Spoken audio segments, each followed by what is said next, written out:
नमस्कार सभी को।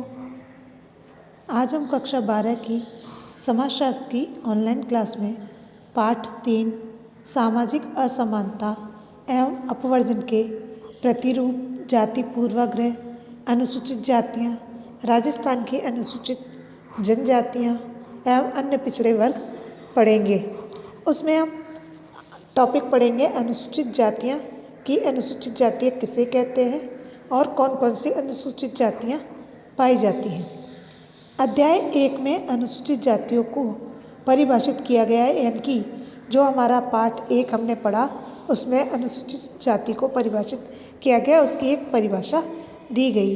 भारत में जनगणना 2011 के अनुसार भारत की कुल जनसंख्या 16.6% अनुसूचित जातियों की आबादी है। वे लोग जो सफाई करने, मैला ढोने तथा चमड़ा साफ करने के काम में लगे होते हैं, लगभग अनुसूचित जाति में ही सम्मिलित होते हैं।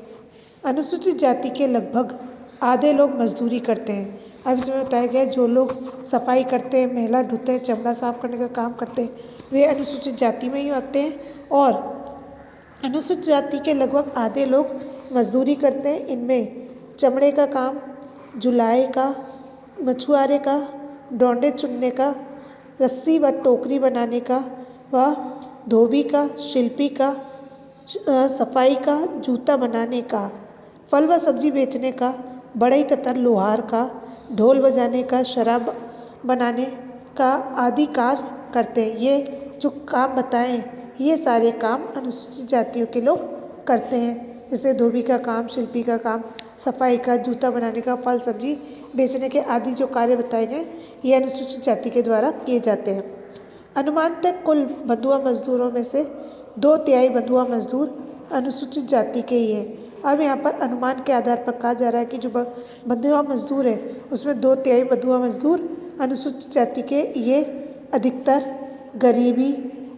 गरीबी रेखा से नीचे जीवन जीते हैं और आर्थिक तथा सामाजिक शोषण के शिकार हैं। अनुसूचित जातियों के साथ असमानता का व्यवहार परंपरागत तौर पर किया जाता है। वे समाज की मुख्य धारा से कटी हुई रहती हैं। जो अनुसूचित जातियां हैं, ये समाज की जो मुख्य धारा है उससे अलग रहती हैं। भेदभावपूर्ण स्थितियों के कारण इन्हें जीवन में आगे बढ़ने और अपने व्यक्तित्व के विकास के उचित अवसर नहीं मिले हैं। असमानता तथा अपवर्जन का कारण इन जातियों पर लादी गई निरयोग्यताएं हैं कि जो असमानता का कारण है या अपवर्जन का कारण है, तो इन जातियों पर कुछ निरयोग्यताएं लाद दी गई हैं, निरयोग्यताएं थोपी गई हैं। परंपरागत सामाजिक व्यवस्था का हिस्सा रही ये निम्नवत है। अब कौन कौन सी निरयोग्यताएं इनके ऊपर थोपी गई हैं या लादी गई हैं, उनमें सबसे पहले आती है अनुसूचित जातियों की धार्मिक निरयोग्यताएं। ये इम्पोर्टेंट है, परीक्षा में कई बार पूछा गया प्रश्न है। पूर्व में अनुसूचित जातियों को अपवित्र माना गया। मंदिर, नदी, घाटों तथा पवित्र स्थानों पर जाने की रोक लगाई गई थी। ये जो अनुसूचित जातियां हैं, इनको पहले अपवित्र माना जाता था। इनको इन पवित्र स्थानों पर जाने के लिए रोक लगाई गई थी। इनको पूजा आराधना के अधिकार से भी वंचित रखा गया। ब्राह्मणों ने इनको सेवा प्रदान करने से वंचित रखा। अब जो अनुसूचित जातियां थी, इनको पूजा आदि का काम करने से भी रोका गया, वंचित रखा गया और ब्राह्मणों ने इनको सेवा प्रदान करने से वंचित रखा। इन्हें सेवा का कोई अवसर नहीं दिया। हिंदू धर्म के 16 संस्कारों को पूरा करने के अधिकार से वंचित रखा गया। अब हिंदू धर्म में जो 16 संस्कार बताए गए हैं, उन अधिकारों से भी इनको वंचित रखा गया। अब आती है दूसरी निरयोग्यताएं, सामाजिक निरयोग्यताएं। उच्च जातियों के संपर्क रखने तथा उनके साथ खान पान रखने पर प्रतिबंध रखा गया। अन्य जातियों के कुओं से पानी भरने, उनके साथ रहने, अच्छे वस्त्र आभूषण पहनने पर रोक लगाई गई। अभी ये तो आती है सामाजिक निरयोग्यताएं, जो समाज में रह करके नियम आदि का पालन किया जाता है, वो सामाजिक निरयोग्यता के अंतर्गत आता है। जैसे इसमें पहले पॉइंट में बताया गया कि उच्च जातियों के संपर्क में रखने तथा उनके साथ खान पान करने पर प्रतिबंध लगाया गया। दूसरी आती है अन्य जातियों के कुओं से पानी भरने और उनके साथ रहने, अच्छे वस्त्र एवं आभूषण, स्वर्ण आभूषण पहनने पर रोक लगाई गई। फिर तीसरा आता है शिक्षा से वंचित रखा गया। अब इन जो अनुसूचित जाति के लोग थे, इन्हें शिक्षा का भी अधिकार नहीं था। अनुसूचित जातियों के अंदर स्वयं में भी ऊंच नीच का भेद विद्यमान है। फिर आती है आर्थिक नियोग्यताएं। ये लोग सामान्यतः गांव में भूमिहीन श्रमिक के रूप में कार्य करते हैं। मलमूत्र उठाने, सफाई करने, मरे हुए पशुओं को उठाने, चमड़े का कार्य करने के व्यवसाय तक इनको सीमित कर दिया गया। यानी कि जो अनुसूचित जाति के लोग थे, इनके जो गांव में भूमिहीन श्रमिकों के रूप में कार्य करते थे, इनके पास कोई भूमि नहीं होती थी, सिर्फ बंधुआ मजदूरी ये करते थे। मलमूत्र उठाने, अब उसमें कौन कौन से कार्य इनको करने दिए जाते थे? मलमूत्र उठाना, सफाई करना, मरे हुए पशुओं को उठाना, चमड़े आदि का कार्य इन तक ही सीमित कर दिया था। अब दूसरा आता है इन्हें श्रम के बदले न्यून पारितोषिक अथवा प्रतिफल दिया गया, जिसका निर्धारण ये स्वयं नहीं कर पाते थे। अब चौथी आती है राजनीतिक नियोग्यताएं। परंपरागत भारतीय समाज में इन्हें सभी प्रकार के अधिकारों से वंचित रखा गया तथा सामान्य अपराध के लिए इनके लिए कठोर दंड की व्यवस्था थी।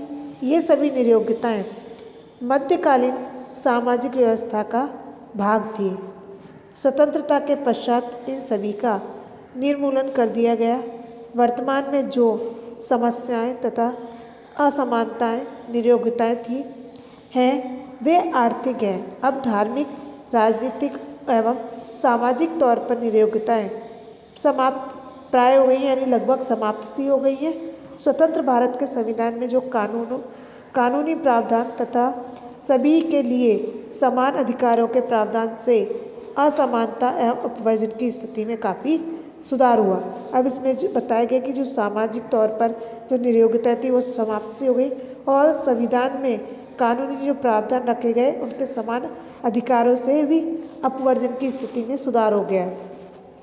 अनुसूचित जातियों में एक नवीन प्रकार की असमानता इनके अंदर प्रकट हुई, वह है इनमें वर्ग भेद उत्पन्न होना। यानी कि अब इनके अंदर वर्ग भेद की भावना उत्पन्न होने लगी। जिन परिवारों ने उच्च शिक्षा ग्रहण कर उच्च पद प्राप्त कर लिए, सरकारी योजनाओं का लाभ उठाकर अपनी आर्थिक स्थिति सुदृढ़ कर ली, वे स्वयं को अन्य की तुलना में उच्च समझने लगे। यहाँ पर स्पष्ट किया गया कि जो लोग उच्च शिक्षा प्राप्त करके अच्छा व्यवसाय करने लगे और उनकी आर्थिक स्थिति अच्छी हो गई तो वे अपने आप को ऊंचा मानने लगे थे। यद्यपि 21वीं सदी के भारतीय समाज में अनुसूचित जातियों की परिस्थिति में काफ़ी सुधार हुआ, फिर भी पीढ़ियों तक शोषित, प्रताड़ित लोगों के साथ समाज भी समय समय पर कुछ असम्मानजनक व्यवहार की घटनाएं भारत के विभिन्न भागों में से सुनाई देती हैं। इसका एक प्रमुख कारण अनुसूचित जातियों में अपने अधिकारों के प्रति चेतना का उत्पन्न होना भी है। भारत के संविधान की धारा 341 के अंतर्गत भारत सरकार के द्वारा प्रत्येक राज्य एवं संघ राज्य के लिए अनुसूचित जातियों को अधिसूचित किया गया। अब आता है राजस्थान की अनुसूचित जातियां एवं अन्य पिछड़े वर्ग की। राजस्थान की अनुसूचित जातियां कौन कौन सी हैं और अन्य पिछड़े वर्ग किसे कहा जाता है? इंपीरियल गजेटियर ऑफ इंडिया के अनुसार एक जनजाति परिवारों का एक संकलन है। क्या कहा गया है कि एक जनजाति परिवारों का एक संकलन है जिसका नाम है, जो एक बोली बोलती है, एक सामान्य भूभाग पर निवास अधिकार रखती है या अधिकार बताती है और जो अंतर्विवाही रही है चाहे वह अब अंतर्विवाही ना हो। ये तो इंपीरियल गजेटियर ऑफ इंडिया के अनुसार अनुसूचित जाति की एक परिभाषा बताई गई है। अब आती है गोविंद सदाशिव घुरिये ने क्या कहा है। घुरिये के अनुसार भारतीय जनजातियों को पिछड़े हिंदू माना है। वे वेरियर एल्विन की नेशनल पार्क की नीति अलग थलग वेरियर एल्विन की जो नेशनल पार्क की नीति है वो है अलग थलग नीति। जवाहरलाल नेहरू की एकीकरण की नीति अब एकीकरण की नीति में आता है आरक्षण एवं विकास। एकीकरण नीति से भिन्न है आत्मसात की नीति पर जोर देते हैं। घुरे का मानना है कि इनके पिछड़ेपन का कारण उनका हिंदू समाज से पूरी तरह एकीकृत न होना रहा है। भारत की जनगणना 2011 के अनुसार भारत की कुल जनसंख्या में जनजातीय आबादी 8.61% है। राजस्थान में जनजातीय जनसंख्या 92,38,534 है, जो कुल आबादी का 13.48% है। सन 1961 की जनगणना के अनुसार राजस्थान में 23,09,447 जनजातीय लोग निवास करते थे, जो राजस्थान की कुल जनसंख्या का 11.2% है। राजस्थान में सर्वाधिक जनजातीय आबादी उदयपुर जिले में, यानी कि कहा जाए कि सबसे ज़्यादा जनजाति कहाँ पाई जाती है तो उदयपुर जिले में। फिर क्रमशः यानी लगातार बांसवाड़ा, डूंगरपुर, जयपुर, सवाई माधोपुर जिले में। राजस्थान में सर्वाधिक मीणा जनजाति है। प्रश्न आता भी है और पीछे भी प्रश्न पूछा गया कि राजस्थान में सर्वाधिक कौन सी जनजाति पाई जाती है, तो राजस्थान में सर्वाधिक आबादी मीणा जनजाति की है। इसके बाद क्रमशः भील, गरासिया, सहरिया, भील मीणा, डामोर व डामरिया की है। अनुसूचित जातियाँ और अनुसूचित जनजातियाँ। आदेश अधिनियम 1976 के अनुसार राजस्थान में अधिसूचित जनजातियों की सूची। पहली भील, भील गरासिया, ढोली, भील, डूंगरी, भील, डंगरी, गरासिया, मेवासी भील, भील रावल भील, तड़वी भील, भगालिया भिलाला, पावरा, वसावा, वसावे, ये सारी जनजातियाँ हैं। फिर दूसरी आती है भील मीना, तीसरी डामोर डामरिया, चौथी धनका तड़वी, तेतारिया वल्लवी। फिर पांचवी गरासिया, राजपूत गरासिया इसमें सम्मिलित नहीं है। फिर आती है छठी काथोड़ी, कातकरी, ढोर काथोड़ी, ढोर कातकरी, सोन काथोड़ी और सोन कातकरी। फिर सातवीं है कोकना, कोकुनी, कोकुना, कोल ढोर, टोकरे, कोली, कोलचा, कोलघा। फिर मीना, नाथकड़ा, नायका, चोलीवाला, नायका, कपाड़िया, नायका, मोटा, नायका, नाना नायका। फिर 11 पटेलिया। 12 नंबर पर आती है सहरिया, सहरिया। अब आते हैं कि ये सब थी भारत की जनगणना 2001 के अनुसार। इस प्रकार राजस्थान में 12 जनजातीय समूह निवास करते हैं। प्रश्न पूछा जाता है कि राजस्थान में कितने जनजातीय समूह निवास करते हैं, तो राजस्थान में 12 जनजातीय समूह निवास करते हैं। जनजातीय जनसंख्या की दृष्टि से राजस्थान का देश में 5वां स्थान है। जनजातीय जनसंख्या की दृष्टि से राजस्थान का देश में 5वां स्थान है। राजस्थान में जनजातियों की भौगोलिक बसावट के संदर्भ में निम्न तथ्य अवलोकनीय हैं। जनजाति के लोग रियासत काल में देशी रियासतों के सीमावर्ती क्षेत्रों में रहते थे। फिर दूसरी आती है कि जनजातियों के निवास क्षेत्र के अन्य क्षेत्रों का संपर्क यातायात एवं आवागमन के साधनों से परंपरागत रूप से वंचित रहे हैं। तीसरा, वर्तमान उदारीकरण, निजीकरण एवं वैश्वीकरण की प्रक्रियाओं का प्रभाव जनजातियों में आंशिक ही दिखाई दे पड़ता है। फिर आता है चौथा, जनजातीय क्षेत्र नगरीकरण के प्रभाव से भी अंशतः ही प्रभावित हुए हैं। फिर पांचवी आती है, यद्यपि राज्य एवं केंद्र सरकार के योजनागत विकास एवं जनजाति विकास की विशिष्ट योजनाओं के चलते ढांचागत विनिर्माण प्रारंभ हुआ है, परंतु अभी तक योजनाएं बिचौलियों की नकारात्मक भूमिकाओं के चलते अपने वांछित लक्ष्यों से कोसों दूर हैं। विषम भौगोलिक बसावट एवं अन्य लोगों से अन्य लोगों से दूरी बनाए रखने की प्रवृत्ति स्वरूप जनजातीय लोग सरकारी योजनाओं का लाभ उठाने में असफल रहे हैं। 7वां पॉइंट आता है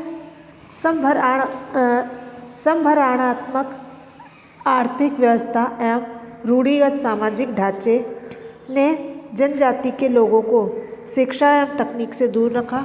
राजस्थान में जनजातियों के निवास स्थान का भौगोलिक वर्गीकरण करने पर जनजातीय निवास के 3 क्षेत्र बनते हैं। पहला, दक्षिण राजस्थान। दक्षिण राजस्थान के अंतर्गत बांसवाड़ा, डूंगरपुर, प्रतापगढ़, उदयपुर जिले की 7 तहसील तथा सिरोही जिले की आबू रोड तहसील आदि इस क्षेत्र में सम्मिलित है। राज्य की जनजातीय आबादी का लगभग 45% इस भूभाग में निवास करता है। दक्षिण राजस्थान के इस क्षेत्र में प्रमुखतः भील, मीणा, गरासिया तथा डामोर आदि जनजातियां निवास करती हैं। अब दूसरा भाग आता है पश्चिमी राजस्थान। पश्चिमी राजस्थान में राजस्थान के इस भूभाग में 12 जिले अवस्थित हैं, यानी कि स्थित हैं, जिसमें गंगानगर, हनुमानगढ़, बीकानेर, जोधपुर, बाड़मेर, जालोर, पाली, जैसलमेर, नागौर, चूरू, सीकर तथा झुंझुनू जिलों में झुंझुनू जिले में राज्य की कुल जनजातीय जनसंख्या का 7% भाग निवास करता है। मुख्यतः इन जिलों में भील, मीणा जनजातियां निवास करती हैं। अब तीसरी आती है उत्तर पूर्वी राजस्थान। उत्तर पूर्वी राजस्थान में अलवर, भरतपुर, जयपुर, सवाई माधोपुर, करौली, अजमेर, टोंक, भीलवाड़ा, बूंदी, कोटा, बारा, दौसा, झालावाड़, धौलपुर, चित्तौड़गढ़ जिले, उदयपुर एवं सिरोही जिले का कुछ क्षेत्र इस भूभाग में अवस्थित है, यानी कि स्थित है, जिससे राज्य की लगभग आधी जनजातीय आवासीय इस क्षेत्र में निवास करती है और प्रमुखतः भील, मीणा, सहरिया एवं भील, मीणा जनजातियां इस क्षेत्र में निवास करती हैं। अब आता है अन्य पिछड़े वर्ग कि अन्य पिछड़े वर्ग किसे कहा जाता है या अन्य पिछड़े वर्ग कौन से होते हैं। अन्य पिछड़े वर्ग भी अनुसूचित जातियों जनजातियों के साथ पिछड़े हुए ही माने जाते हैं, जो भारत की कुल जनसंख्या के 1/3 है, यानी कि भारत की जितनी जनसंख्या है उसका 1/3 भाग अन्य पिछड़े वर्ग का है। अनुसूचित जातियों एवं अनुसूचित जनजातियों के बारे में हम पूर्व में विचार कर चुके हैं। यहाँ हम अन्य पिछड़े वर्गों के बारे में विचार करेंगे जो समाज के कमजोर वर्ग की श्रेणी में आते हैं। अन्य पिछड़े वर्ग अर्थ, अब हम देखते हैं अन्य पिछड़े वर्ग का अर्थ क्या होता है, क्या अन्य पिछड़े वर्ग किसे कहा जाता है। पिछड़ा वर्ग शब्द समाज के कमजोर वर्गों विशेषकर अनुसूचित जातियों, जनजातियों एवं अन्य पिछड़े वर्गों के संदर्भ में प्रयोग किया जाता है। भारतीय संविधान के भाग 16 तथा अन्य कुछ प्रावधानों में पिछड़े वर्गों या अनुसूचित जातियों और जनजातियों के साथ अन्य पिछड़े वर्गों शब्द का प्रयोग किया गया। सामान्यतः पिछड़े वर्गों में अनुसूचित जातियों, अनुसूचित जनजातियों, छोटे किसानों, सीमांत किसानों, खेती और मजदूरों इत्यादि को शामिल किया जाता है। भारतीय संविधान में अनुसूचित जातियों तथा जनजातियों के सामाजिक, शैक्षणिक, आर्थिक व राजनीतिक कल्याण के लिए अनेक प्रावधान किए गए हैं। उनके आरक्षण की व्यवस्था भी इसमें की गई है। पिछड़े वर्गों के लिए शिक्षा व रोजगार के क्षेत्र में केवल विशेष प्रावधान ही किए गए थे। आरक्षण की व्यवस्था नहीं की गई थी, जो अब कर दी गई है। अन्य पिछड़े वर्ग में पहले आरक्षण की व्यवस्था नहीं की थी, लेकिन अब ये आरक्षण की व्यवस्था कर दी गई है। पिछड़े वर्ग की कोई स्पष्ट परिभाषा नहीं दी गई है। अगर हम कहें कि पिछड़े वर्ग की कोई स्पष्ट परिभाषा हो या एक मेन परिभाषा हो, तो इसकी ऐसी कोई परिभाषा नहीं दी गई है। केवल उनका अर्थ स्पष्ट किया गया है कि अन्य पिछड़ा वर्ग किसे कहते हैं। फिर भी विभिन्न आयोगों के द्वारा पिछड़ा वर्ग किसे कहा गया है और उनके लिए किन किन कसौटियों एवं आधारों को अपनाया गया है उनकी हम चर्चा करेंगे। सर्वप्रथम पिछड़े वर्ग शब्द का प्रयोग सन 1917-18 और इसके बाद 1930-31 में किया गया था। सन 1934 में मद्रास में प्रांतीय स्तर के पिछड़े वर्ग की स्थापना की गई थी। इनमें 100 से अधिक जातियों को शामिल किया गया, जिनकी कुल जनसंख्या मद्रास में लगभग 50% थी। सन 1937 में ट्रावनकोर राज्य ने उन सभी समुदायों के लिए पिछड़े समुदाय शब्द का प्रयोग किया जो आर्थिक एवं शैक्षणिक दृष्टि से पिछड़े थे। अब यहाँ पर बताया गया कि 1937 में ट्रावनकोर जो राज्य है उसने उन सभी समुदायों के लिए पिछड़ा वर्ग शब्द का प्रयोग किया या पिछड़े समुदाय शब्द का प्रयोग किया जो आर्थिक और शैक्षणिक दृष्टि से पिछड़े थे। बिहार में सन 1947 में पिछड़े वर्ग महासंघ की स्थापना की गई तथा बिहार सरकार ने अन्य पिछड़े वर्ग के छात्रों के लिए मैट्रिक के बाद अध्ययन हेतु कुछ सुविधाओं की घोषणा की। राजनीतिक कोश में पिछड़े वर्गों को इस प्रकार परिभाषित किया गया। हम कहें राजनीतिक कोश में कि पिछड़ा वर्ग किसे कहा गया तो उसको इस प्रकार से कहा गया। पिछड़े वर्गों का अभिप्राय समाज के उन वर्गों से है जो सामाजिक, आर्थिक, शैक्षणिक निर्योग्यताओं के कारण समाज के अन्य वर्गों की तुलना में निचले स्तर पर हों। यद्यपि संविधान में इस शब्द समूह का अनेक स्थानों पर प्रयोग किया गया है। अनुच्छेद 16 तथा 340 में, परंतु इसकी परिभाषा कहीं नहीं दी गई है।